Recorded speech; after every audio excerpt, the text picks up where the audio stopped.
surat ini turun atau diturunkan kepada Nabi Shallallahu Alaihi Wasallam ketika beliau terkena sihir, disihir oleh seorang Yahudi yang bernama Labid al-A'sam.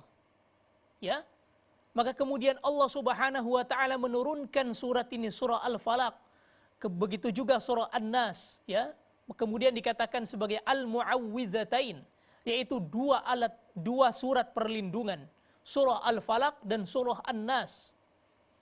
Dan Nabi Shallallahu Alaihi Wasallam ketika disihir, kemudian buhul-buhulnya berjumlah 11. Ketika turun ayat tersebut dibacakan oleh Nabi Shallallahu Alaihi Wasallam, "Qul a'udzu birabbin nas", maka terlepaslah satu ikatan. Malikin nas, satu ikatan. Kemudian dibacakan surah Al-Falaq, "Qul a'udzu birabbil falaq", terlepas, sehingga ketika dibacakan kedua surat ini terbebaslah Nabi Shallallahu Alaihi Wasallam dari sihir. Para pemirsa yang dimuliakan Allah Subhanahu Wa Taala, ayat ini memiliki banyak sekali keutamaan.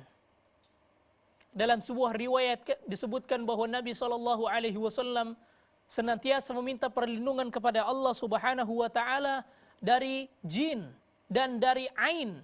Ain yaitu pandangan jahat manusia.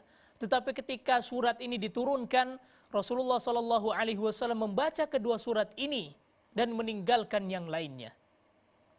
Dalam sebuah riwayat yang sahih disebutkan dari Imam Muslim, Rasulullah Shallallahu Alaihi Wasallam mengatakan bahwa telah turun kepadanya dua surat pada suatu malam di mana tidak ada surat yang semisalnya, yaitu Qul a'udzu birabbil falaq dan Qul a'udzu birabbin nas.